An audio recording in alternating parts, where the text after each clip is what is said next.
Lecture number 51।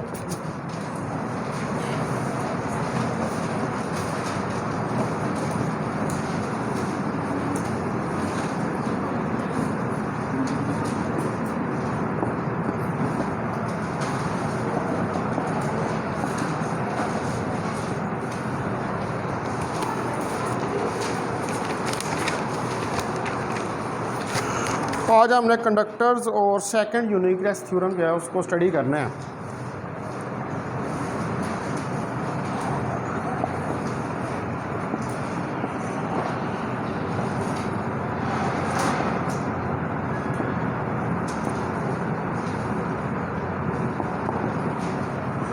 कल हमने जो फर्स्ट यूनिकनेस थ्योरम जो है उसको स्टडी किया था और उस थ्योरम के हमने स्टडी किया था कि जो पोटेंशियल है किसी भी सरफेस के ऊपर, चाहे आप उसकी वैल्यूज़ v1, v2, v3 जो भी ले लें, उस पोटेंशियल का उस सरफेस के ऊपर एक ही यूनिक सोल्यूशन जो है वो निकलना। ठीक है, तो वो यूनिक सोल्यूशन जो है वो हमने कल निकाल के देखा था। ये उसकी आगे एक्सटेंशन ही है ये, लेकिन इसको ज़रा हम पर्टिकुलर केस जो कंडक्टर्स हैं उनके लिए स्टडी करेंगे। तो जो सिंपलेस्ट वे है, the simplest way to set the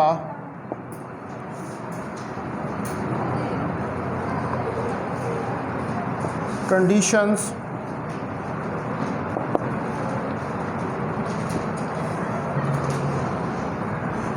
for a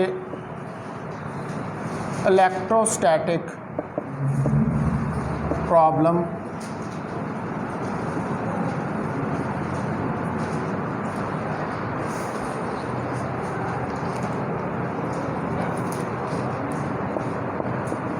is to specify V on all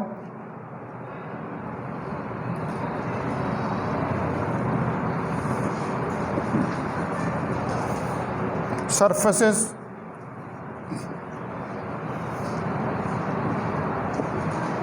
surrounding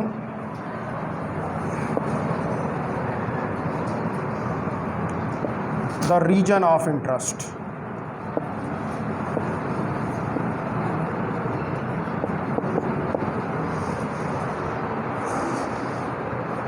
तो जो सिंपलेस्ट वे है कि आप बाउंड्री कंडीशंस जो हैं उनको अप्लाई करते हैं किसी इलेक्ट्रोस्टैटिक प्रॉब्लम पर जिसमें आपने स्पेसिफाई किया होता है वी को पूरी की पूरी सरफेस के ऊपर। ठीक है, जो कि जो रीजन ऑफ इंटरेस्ट का उसको सराउंड कर रही होती है। अब वो रीजन ऑफ इंटरेस्ट जो है वो कोई वॉल्यूम भी हो सकता है। ठीक है, उसको कोई सरफेस जो है वो सराउंड कर रही है, तो वहाँ पर आप बाउंड्री कंडीशंस जो हैं उनको अप्लाई करके तो वी की वैल्यू को जो कि उस सरफेस के ऊपर स्पेसिफाई की हुई है उसको कैलकुलेट कर सकते हैं किसी भी इलेक्ट्रोस्टैटिक प्रॉब्लम में। प्रीवियसली भी आपने यही स्टडी किया। ठीक है, जो फर्स्ट यूनिकनेस थ्योरम है। In the laboratory,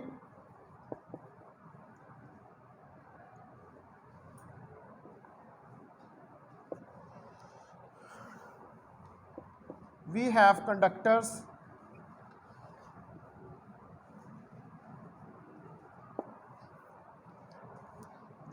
connected to the batteries। हमारे पास कंडक्टर्स होते हैं जो कि बैटरीज़ के साथ, या आप लैब के अंदर अक्सर कंडक्टर्स को बैटरीज़ के साथ जो है वो कनेक्ट करते हैं, विच मेंटेन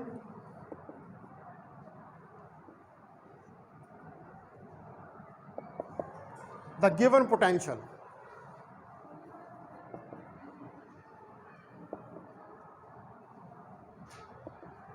तो गिवन पोटेंशियल को मेंटेन करने का मतलब ये है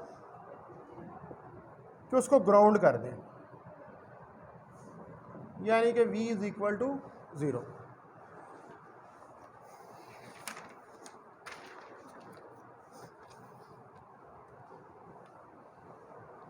अब यहाँ पर कुछ और, यानी कि इस ग्राउंड करने के अलावा कुछ और सर्कमस्टांसेस भी होते हैं। however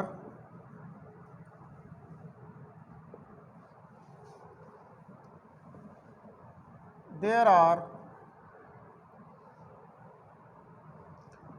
other circumstances,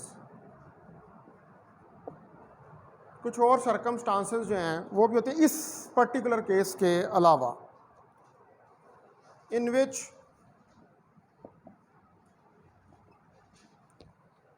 we do not know the potential, जिसके अंदर हमें पोटेंशियल का नहीं पता होता।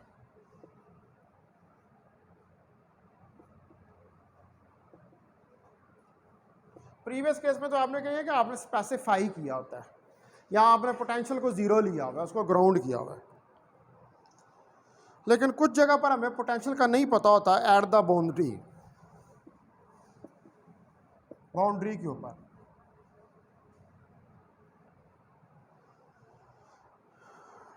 लेकिन इसकी जगह हमें ये पता होता है कि चार्ज जो है वो किन सरफेसेस के ऊपर मौजूद है। तो ऑब्वियसली अब चार्ज अगर सरफेसेस के ऊपर मौजूद है तो फिर वहाँ पर पोटेंशियल भी होगा।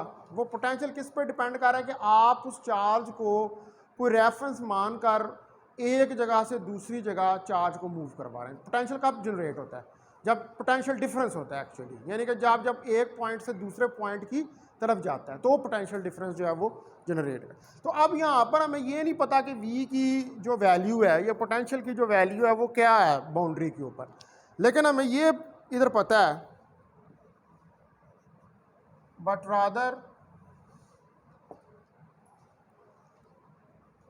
द चार्ज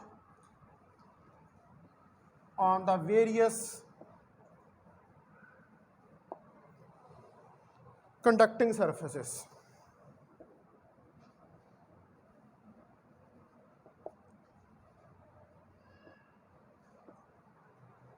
ठीक है। लेकिन ये हमें पता है कि जो कंडक्टिंग सरफेसेस हैं उनके ऊपर क्या चार्ज। तो अब सेकंड यूनिकनेस थ्योरम जो है एक्चुअली वो इस सिचुएशन के से डील करता है। पहला यूनिकनेस थ्योरम जो है वहाँ पर तो आपको इस बात का पता था फर्स्ट यूनिकनेस थ्योरम के अंदर के बाउंड्री के ऊपर पोटेंशियल को स्पेसिफाई किया जाता है, या आपने पोटेंशियल मेंटेन किया हुआ है। लेकिन इफ़ यू डोंट नो, लेकिन अगर आपको पोटेंशियल की वैल्यू का पता नहीं है लेकिन चार्ज जो है वो कंडक्टिंग सरफेसेस के ऊपर मौजूद है, तो अब कौन सा मेथड जो है जिसको अप्लाई करके हम पोटेंशियल की वैल्यू जो है उसको कैलकुलेट करेंगे। तो उसके लिए फिर जो सेकंड यूनिकनेस थ्योरम है उसको इस्तेमाल करना पड़ता है। तो पहले हम इसकी स्टेटमेंट देख लेते हैं। Statement of second uniqueness theorem.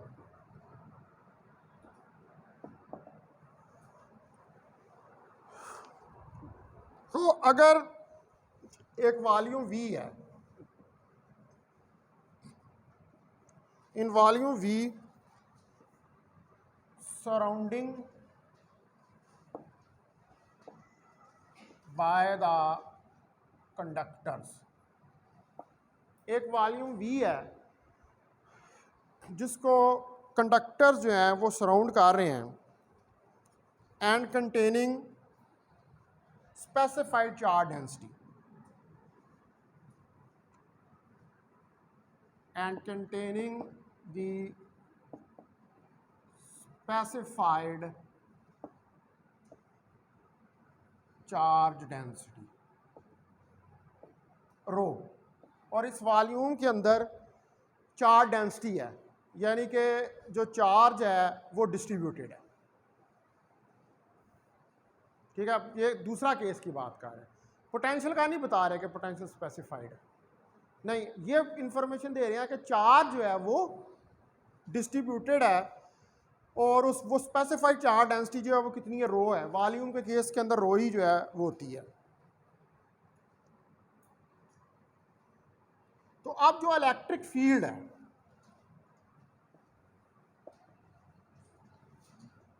The electric field, जो इलेक्ट्रिक फील्ड की वैल्यू है is uniquely determined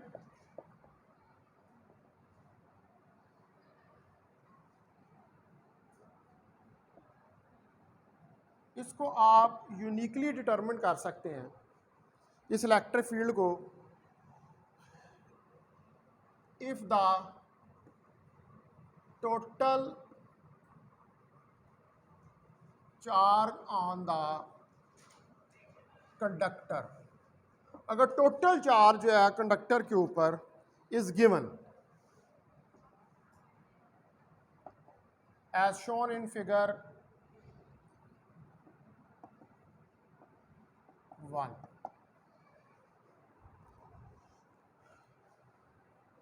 ठीक है, तो अगर टोटल चार्ज गिवन है कंडक्टर के ऊपर तो फिर चार्ज होगा तो चार्ज से इलेक्ट्रिक फील्ड निकल आएगी।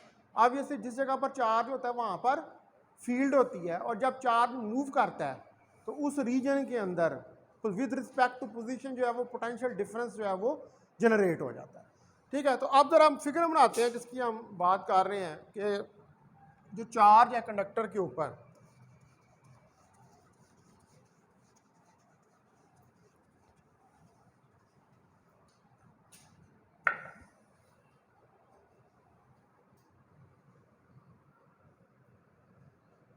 ठीक है जी, ये एक बाउंड्री है आपके पास, इसके अंदर पहले नंबर पर ये क्यू ए,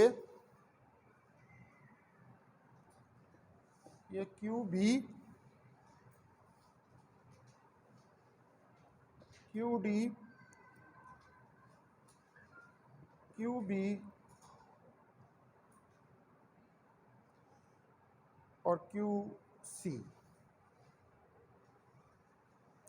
अच्छा, इनके क्रॉस ये डॉटेड बाउंड्रीज लगा दें।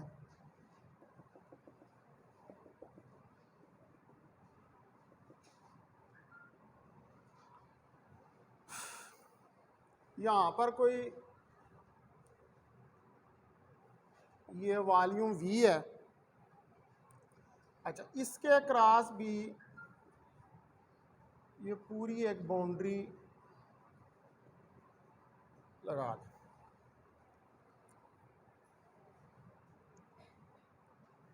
अब यहाँ से ये जो बाउंड्री है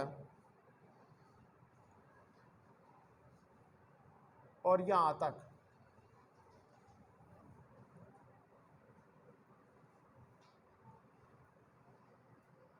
इसको आप कहेंगे इंटीग्रेशन सरफेस। ठीक है, ये इंटीग्रेशन सरफेस, ये डिफरेंट सरफेसेस हैं यहाँ पर।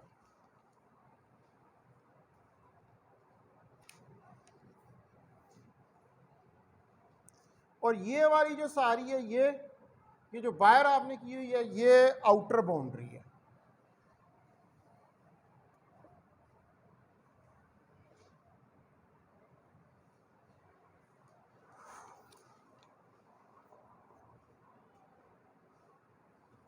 ठीक है जी, और ये चार्ज जहाँ पर इनक्लोज हो रहा है इसकी सराउंडिंग के अंदर ये गाजियन सरफेसेस जो हैं वो ड्रा की हुई हैं, और फिर उस पूरे की सराउंडिंग के अंदर गाजियन सरफेस जो है उसको ये जो डॉटेड है ना ये गाजियन सरफेस ड्रा की जिसके अंदर चार्ज जो है वो इनक्लोज हो रहा है। तो इसको आप कह लें कि ये कोई फिगर 1 है। ये कंडक्टर है जिसके अंदर ये डिफरेंट कंडक्टिंग सरफेसेस हैं जिनके अंदर चार्जेस हैं। ठीक है, ये सिस्टम है आपके पास। अब इसका प्रूफ जो है वो हमें देखना है कि हम कैसे यहाँ से इलेक्ट्रिक फील्ड जो है उसको डिटरमिन करेंगे इस पर्टिकुलर कॉन्फ़िगरेशन के लिए। Suppose two fields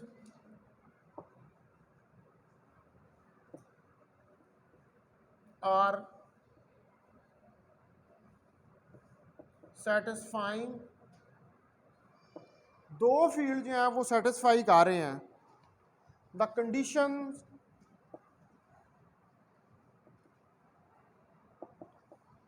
of the problem.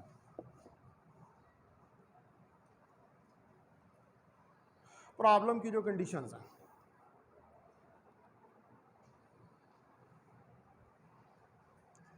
अब यहाँ पर जो फील्ड्स हैं उनको हम लिखेंगे गाजेस लॉ की डिफरेंशियल फॉर्म में, ठीक है। We can write the fields in differential form of Gauss's law.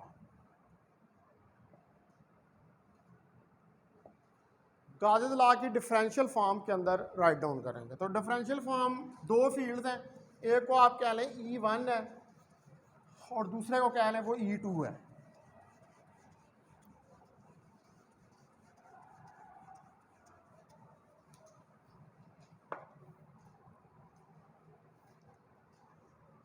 तो delta E1 rho over epsilon naught delta E2 rho over epsilon naught. ये जो स्पेस है दो कंडक्टर्स के दरमियान में, उनके अंदर ये फील्ड्स हैं वो जनरेट हो रहे हैं। तो ये जो डिफरेंशियल फॉर्म्स हैं या ये जो कन्फिगरेशन है ये इंटीग्रल फॉर्म में भी इसको ओबे करेगी, ठीक है। And both obey the Gauss's law, और दोनों जो है वो ओबे करेंगे गाजेस लॉ को in the integral form, integral form में भी। For a Gaussian surface enclosing each conductor। अब देखें ये सारे A B C D ये कंडक्टर्स हैं, इनके अंदर चार्ज है और ये जो गाजियन सरफेस हमने ड्रा की है ये इनको इनक्लोज कर, ठीक है। गाजेस लॉ हमने इस पर अप्लाई करना। अब यहाँ पर ये गाजेस लॉ लगाएं आप इंटीग्रल फॉर्म के अंदर।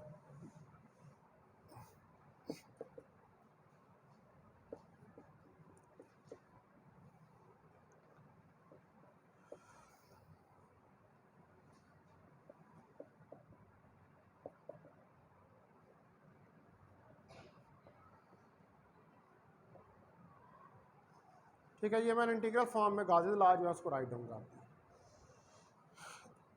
ये आयत कंडक्टिंग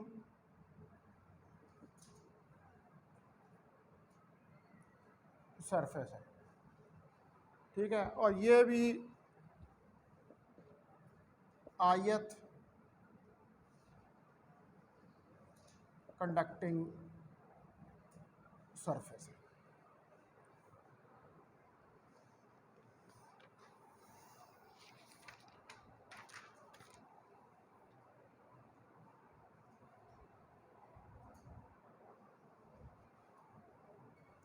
अब जो आउटर बाउंड्री है इन कंडक्टर्स की, ठीक है,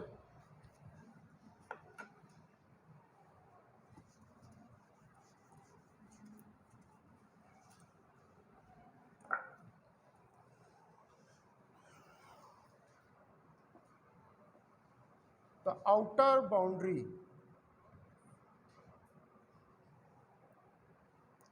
whether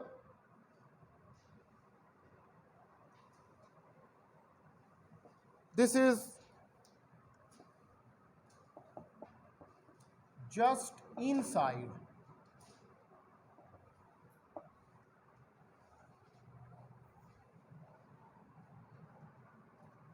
and enclosing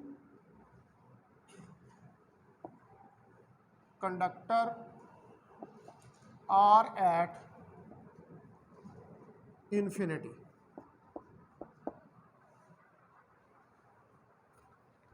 अब जो आउटर बाउंड्री है यहाँ तो ये जस्ट इनसाइड होगी ऑन द इनक्लोजिंग कंडक्टर, या ये फिर इन्फिनिटी के ऊपर भी हो सकती है, लेकिन यहाँ पर तो हम इन्फिनिटी का केस नहीं स्टडी कर रहे, यहाँ पर हम यही कर रहे हैं कि ये इनक्लोज हो रही है जो आउटर बाउंड्री है, ठीक है। उस आउटर बाउंड्री के सराउंडिंग के अंदर आपने जो है वो गाउसियन सरफेस जो है उसको ड्रा किया हुआ है। अब अगर हम जो डिफरेंस है इसको स्टडी करें, अब दो फील्ड्स आ रहे हैं आपके पास E1 और E2, तो इन फील्ड्स का जो डिफरेंस है, द डिफरेंस ऑफ फील्ड्स, ठीक है जी, जो फील्ड्स का डिफरेंस है वो फील्ड्स का डिफरेंस क्या होगा, E3 एक तीसरा फील्ड ले लेंगे, जैसे आपने वहां पे पोटेंशियल के लिए किया था, एक तीसरा पोटेंशियल V3 ले लिया था, E1 माइनस E2,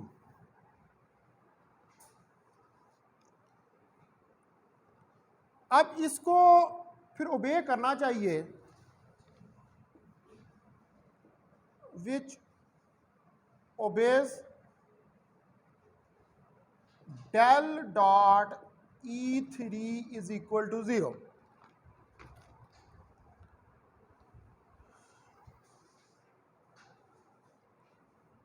ठीक है, del dot E3 is equal to 0। तो अब जो रीजन है between the conductors, in the region between the conductors, तो कंडक्टर्स के दरमियान में जो रीजन है, अगर मैं इसको इंटीग्रल फॉर्म में लिख दूं तो E3 dot DA that is equal to 0, इसको इक्वेशन 1 कह लें, इसको इक्वेशन 2 कह लें।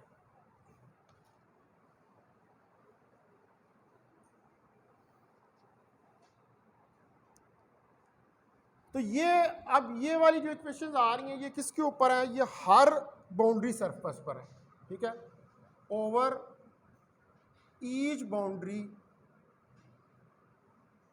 सरफेस।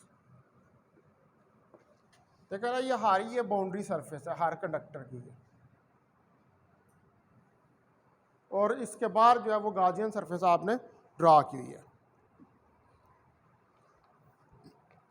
अब हमें यहाँ पर इस बात का पता नहीं है कि ये जो चार्ज QI आपने कंसिडर किया इन इक्वेशंस के अंदर, ये किस तरह अपने आप को सरफेस के ऊपर डिस्ट्रीब्यूट करता है।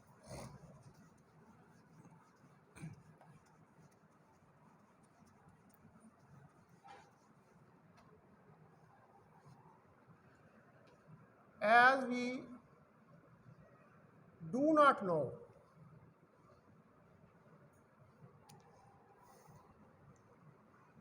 how charge QI, ठीक है, चार्ज QI हमने प्रीवियस इक्वेशन के अंदर लिया था, distribute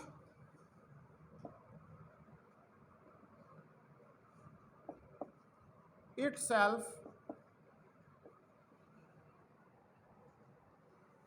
over the ith conductor।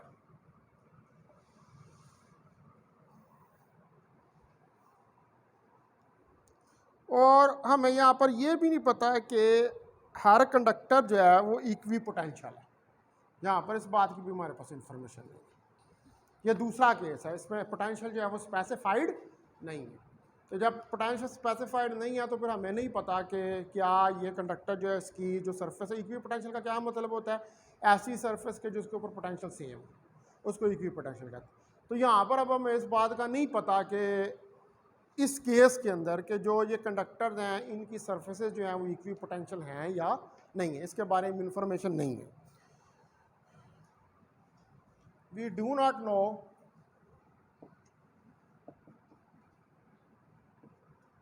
Each conductor, हर कंडक्टर जो है इज इक्वी पोटेंशियल, कि क्या वो इक्वी पोटेंशियल है या नहीं है। और V3 जो इनका डिफरेंस होगा दो पोटेंशियल्स का, V1 और V2 का, and hence V3 is a constant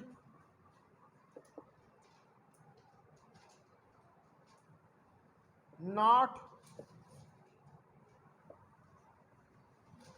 necessarily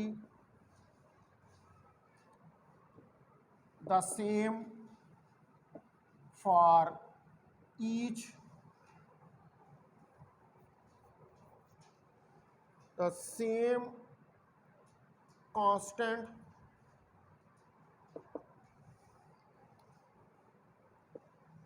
over each conducting surface.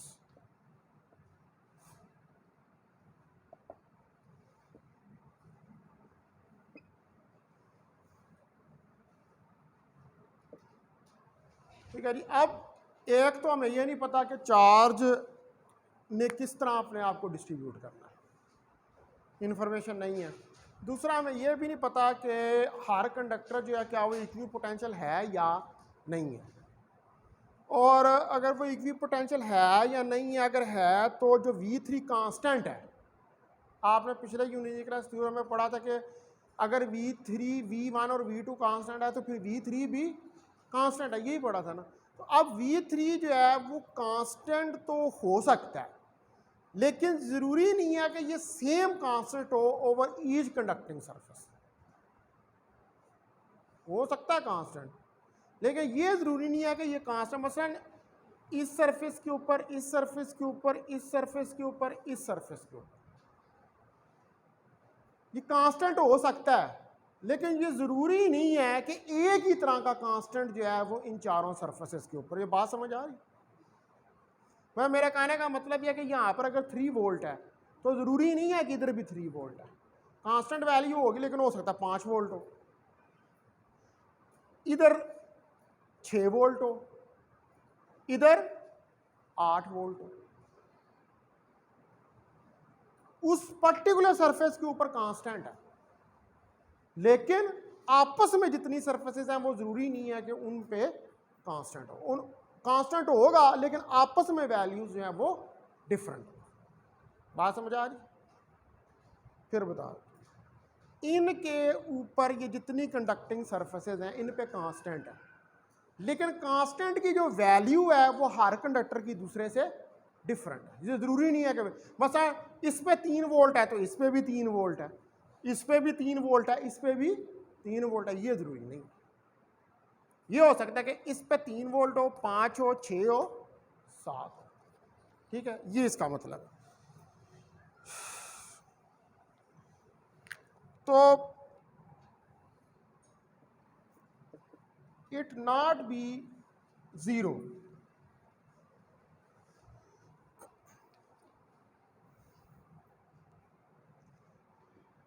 for the potentials V1 and V2.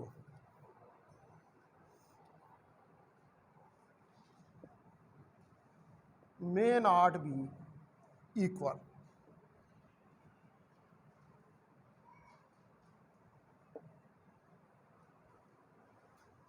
तो अब हो सकता है कि ये पोटेंशियल्स मिसाल के तौर पर इसका V1 है, इसका V2 है, तो मे बी ये पोटेंशियल जो है वो 0 के बराबर ना हो। तो अगर ये 0 के बराबर नहीं होंगे तो फिर ये ज़रूरी भी नहीं है कि ये आपस में इक्वल होंगे।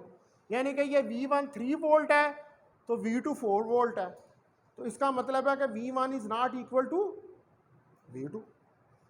ठीक है ना, ये मतलब है कि ये ज़रूरी नहीं है कि ये 0 के बराबर और एक दूसरे के इक्वल हों।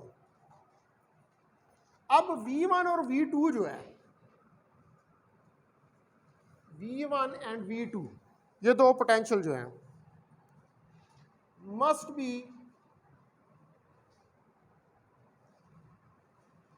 कांस्टेंट, इनको कांस्टेंट होना चाहिए ओवर एनी गिवन कंडक्टर।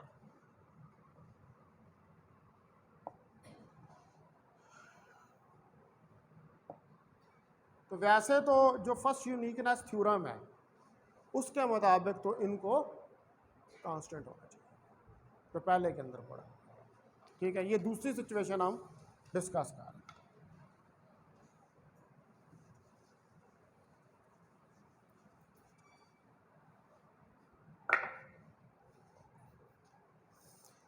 अच्छा, अब डेल डॉट V3E3, इसके ऊपर मैं आइडेंटिटी अप्लाई करता हूँ इस इक्वेशन के ऊपर कि V3 del dot E3 plus E3 dot del V3, ये डेल डॉट ए भी आपने आइडेंटिटी जो है वो पहले चैप्टर के अंदर पढ़ी हुई है, ठीक है। मैंने यहाँ पर क्या किया, सिर्फ ये एक पार्ट लिया उसका, उसके ऊपर जो डेल वी और ई को आपस में रिलेट कर, उसके ऊपर आइडेंटिटी लगा दी। अब आपको ये पता है कि ये डेल डॉट ई तो ज़ीरो के बराबर है, ठीक है। तो del dot V3E3 is equal to E3 dot del V3।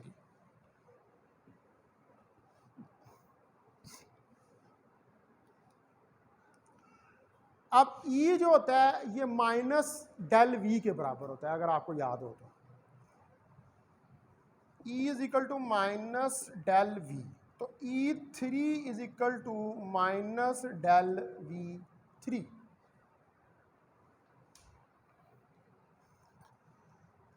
तो del dot V3E3 is equal to minus E3 dot E3।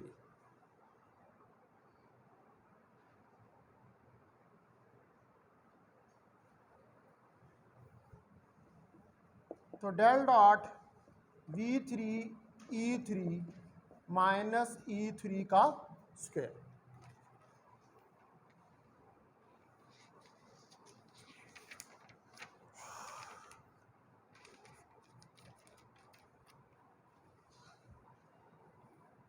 आप इसको, इस इक्वेशन को इंटीग्रेट कर दें और इसके ऊपर डाइवर्जेंस थ्योरम लगा दें, ठीक है।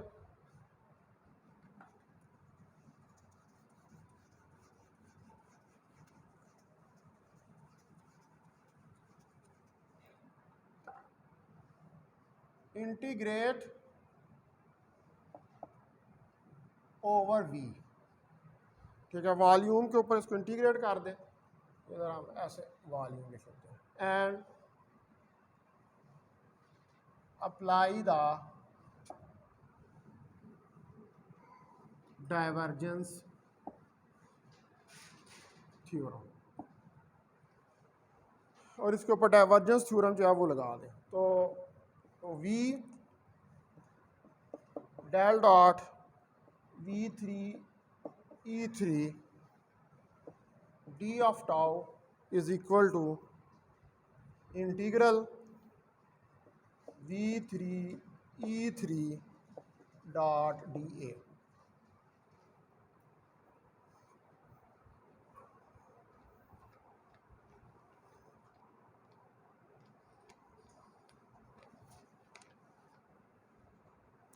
तो अब जो ये डेल डॉट V3E3 है, इसकी वैल्यू माइनस E3 का स्क्वायर जो है वो आपने निकाली है, यानी कि जो इंटीग्रल V3E3 डॉट डी है, that is equal to del dot V3E3।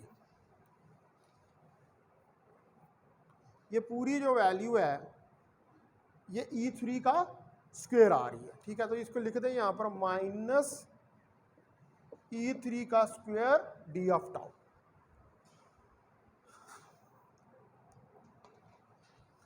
इसको राइट डाउन कर सकते हैं कि surface integral V3E3 dot dA minus E3 का स्क्वायर डी ऑफ टाउ। इसको इक्वेशन नंबर 3 क्या है।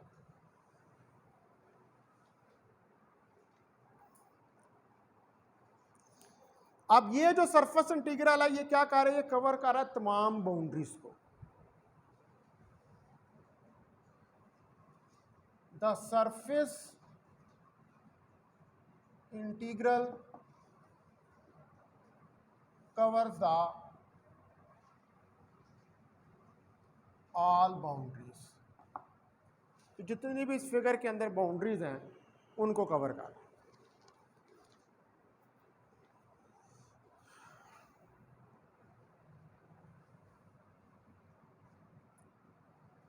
of the regions of the conductors.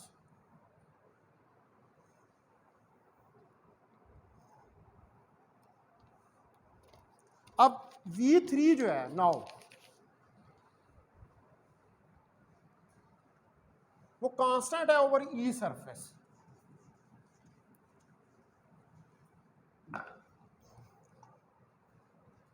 now V3 is constant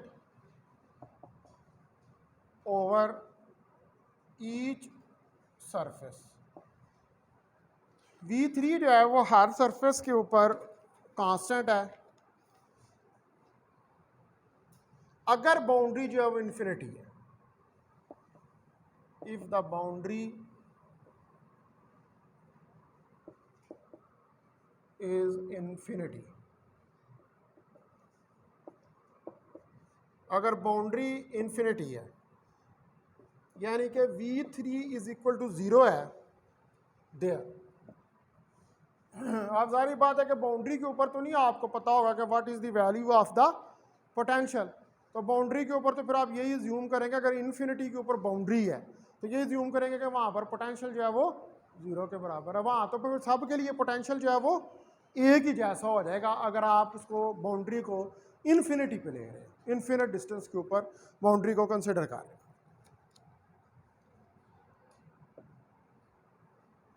so it comes outside each integral,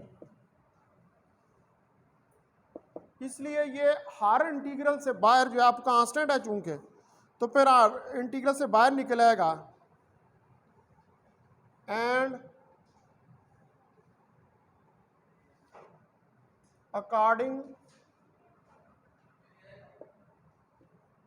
two equation 3, अगर ये बाहर आ जाए और according two equation 3 जो है फिर आपके पास E3 का square D of tau is equal to 0, इसको कहते हैं ये इक्वेशन नंबर 4 है।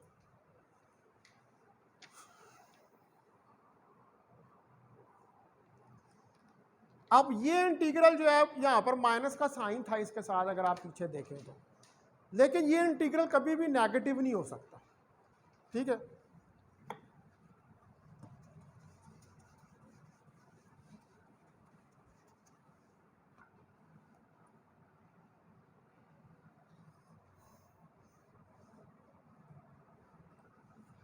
But this integral can never be negative, तो ये इंटीग्रल जो है ये कभी भी नेगेटिव नहीं हो सकता। अब यहाँ पर सिर्फ एक ही रास्ता है कि ये इंटीग्रल वैनिश करे, और वो रास्ता क्या है कि अगर E3 0 हो जाए, इसके अंदर अगर ये E3 जो है वो 0 हो जाए तो फिर ये इंटीग्रल जो है ये क्या करेगा, ये वैनिश कर जाएगा, ख़त्म हो जाएगा। The only way the integral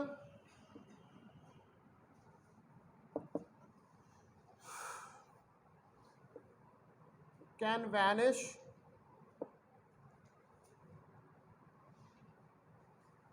if E3 is equal to 0.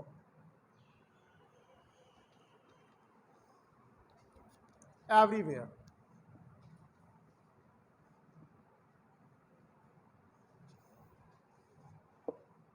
So E1 is equal to E2 and hence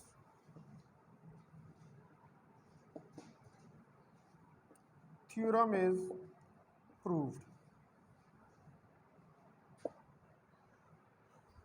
अगर E3 ज़ीरो होगा तो फिर उस डिफरेंस की इक्वेशन से E1 किसके बराबर आ जाएगा?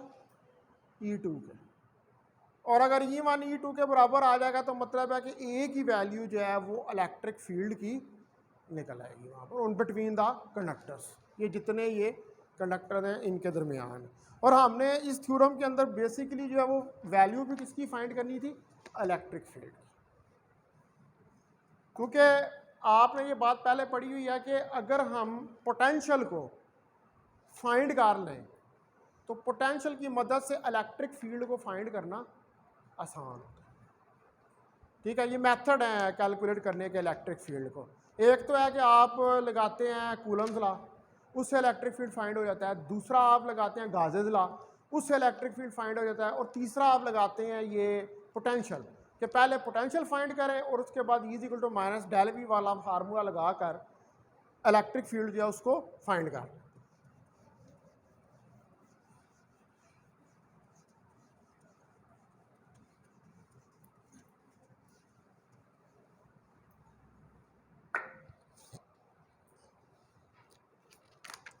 अब यहाँ पर हम एक और एग्जाम्पल देखते हैं। Now we consider another example. अब एक और फिगर ड्रा करेंगे। Figure 2 shows a simple electrostatic configuration.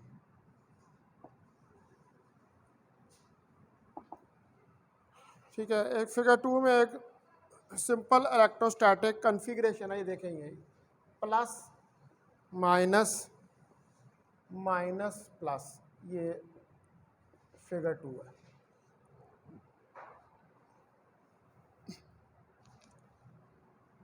Consisting of 4 conductors, जिसके अंदर के हमारे पास 4 कंडक्टर्स हैं। ये 1 2 3 4 4 कंडक्टर्स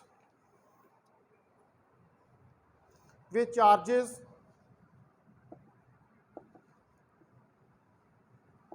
प्लस माइनस क्यू, और इसके ऊपर चार्ज है वो प्लस और माइनस, ये प्लस ये माइनस, ये प्लस ये माइनस, प्लस माइनस चार्जेस हैं इन 4 कंडक्टर के ऊपर।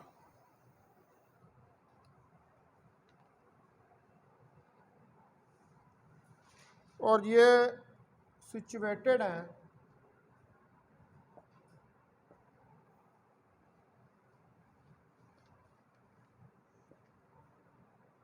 Pluses near the minuses.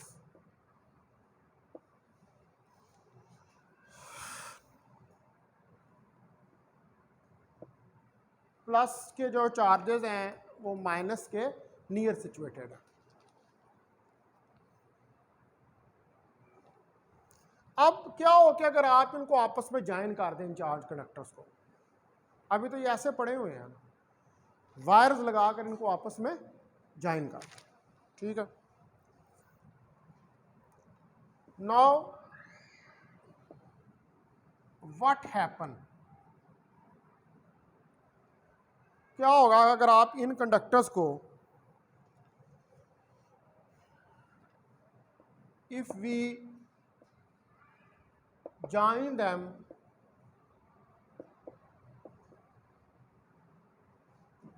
in pairs, यानी कि पेयर्स में इसको इससे, इसको इससे, इसको इससे, इसको इससे पेयर्स में ज्वाइन कर, ये सारे कंडक्टर्स हैं with the help of wires by tiny wires. ठीक है, इनके दरमियान में तारे लगा दें, तारे लगाकर इनको आपस में इन चारों कंडक्टर्स को ज्वाइन कर दें जिन पे प्लस और माइनस का चार्ज है। एज शोन इन फिगर 3, अब फिगर 3 जो है हम बनाते हैं, देखिए ये प्लस, ये माइनस, ये माइनस और ये प्लस, इसको क्या लें, ये फिगर 3 है। इनको वायर्स के ज़रिए आपने आपस में कनेक्ट कर दिया। अब पॉजिटिव चार्जेस जो हैं, since positive charges are very near to negative charges, positive charges जो हैं वो बहुत नियर हैं नेगेटिव चार्जेस के।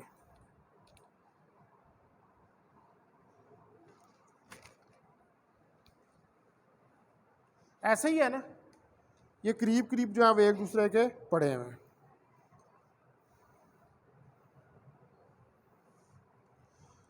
अब हम यहाँ पर अगर ये चार्जेस एक दूसरे के करीब हैं तो we might gas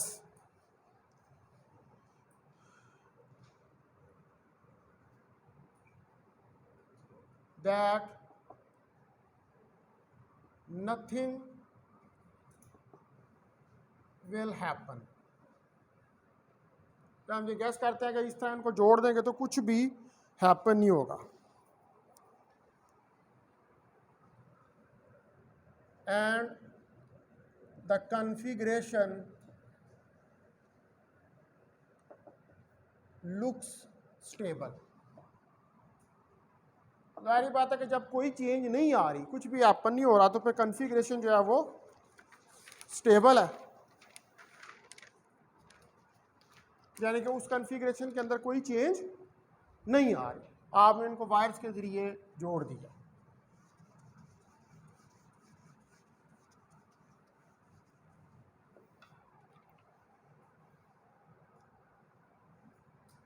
this sound reasonable but it is wrong. अगर कुछ नहीं हो रहा तो ठीक है, लेकिन फिजिकली एक्चुअली ऐसा हैपन नहीं हो रहा। द कॉन्फ़िगरेशन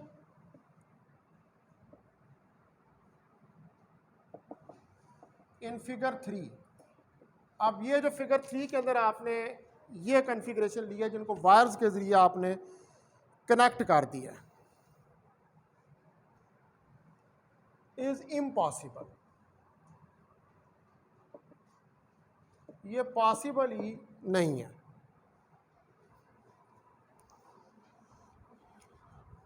अब यहाँ पर जो ये कंडक्टर्स हैं पॉजिटिव और नेगेटिव,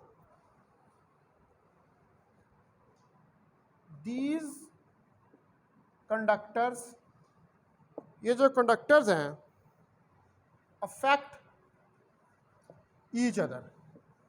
हम तो कह रहे हैं कि अफेक्ट नहीं कर रहे, लेकिन actually they are affecting each other. ये एक दूसरे को अफेक्ट कर रहे हैं। And total charge on each is 0। और हर एक के ऊपर टोटल चार्ज, क्योंकि एक पॉजिटिव एक नेगेटिव है, तो हर एक के ऊपर टोटल चार्ज जो है वो किसके बराबर होगा, वो 0 के बराबर होगा। तो one possible way to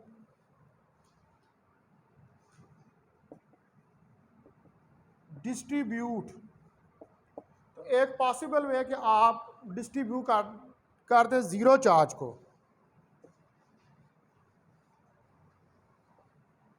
over the conductors,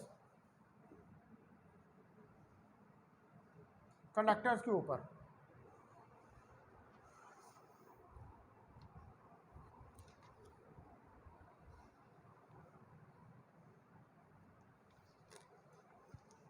is to have no accumulation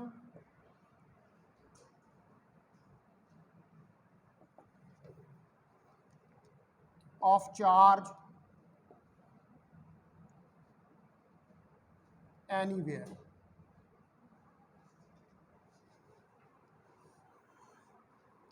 तो किसी जगह पर चार्ज इकट्ठा ना हो, तो फिर आप कह सकते हैं आपने ज़ीरो चार्ज को हर तरफ डिस्ट्रीब्यूट कर दिया, यानी कि चार्जेस ने एक दूसरे के इफेक्ट को कैंसिल कर दिया। And hence zero field everywhere, और हर तरफ जो है वो ज़ीरो फील्ड है, एज शोन इन फिगर 4।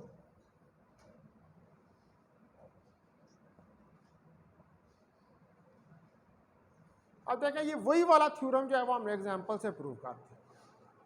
वहाँ पर आपने ये कहा था ना कि E3 ज़ीरो है और E1 और E2 बराबर हैं, ठीक है। तो ये उसकी फिजिकल एग्जांपल ली है कि अगर आप चार कंडक्टर्स लें, वो चार कंडक्टर जो हैं एक्चुअली उसी सेकंड यूनिकनेस थ्योरम को डिस्क्राइब करें कि चेंज इनमें आएगी, पॉजिटिव नेगेटिव नेगेटिव पॉजिटिव एक दूसरे के इफेक्ट को कैंसिल कर देंगे, और ओवरऑल जो चार्ज है वो किसके बराबर हो जाएगा, ज़ीरो के। तो जो चार्ज ओवरऑल चार्ज ज़ीरो है, तो फिर फील्ड भी क्या होगी, ज़ीरो बाय गॉसेस लॉ। अब आप देखें कि ये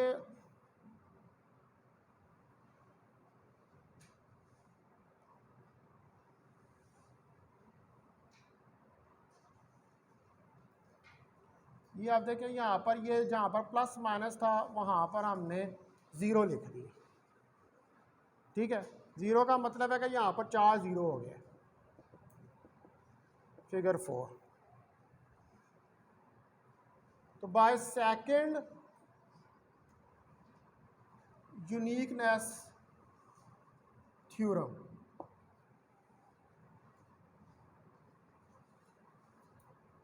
this must be the solution.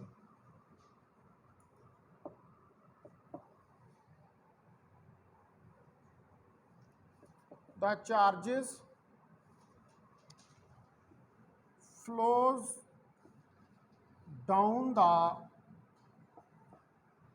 wires cancelling each other.